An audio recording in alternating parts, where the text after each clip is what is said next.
Yan o, ligaw na ibon mga kalapatids. So ito pa yung content natin ngayong araw, no, dahil may naligaw na ibon dito. Ang singsing ay APR. So Alliance Pigeon Racing, member yan dito sa may Alabang at saka sa Las Piñas. Ganyan lang po yan, no, maliligaw siya rito. Hindi ko naman hinuhuli. So nasa labas lang siya. Nangyayari niyan, sa tambay dito yan, dahil may mga nakatambay din na ibon sa labas ano. Ayan.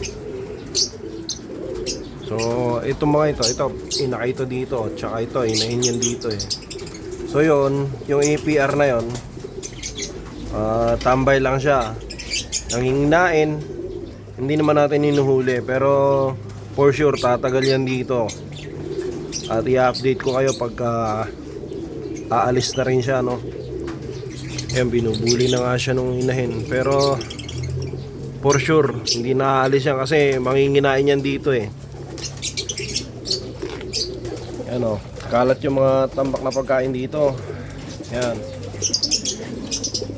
Yan, nakakulong yung mga ibon natin. Nakakalungkot dahil hindi natin sila mapakawalan. Nire-reklamo ng mga kapitbahay na nakakaperwisyo daw, cancerous daw. Di sana una ako nagka-cancer kung cancerous yung mga ibon na yan, di ba? So nakakulong sila lahat ngayon dyan. Hindi natin pinapakawalan. May mga ilang nasa labas. So sila yung kumakain ng mga tira-tira dyan sa ibaba.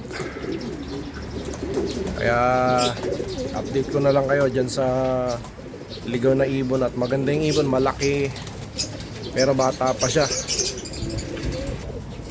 Ayan, bata pa yung ibon na yan, APR, di natin makuha yung numero kasi hindi naman natin hulihin. Babayaan ko lang siya dyan nakatambay.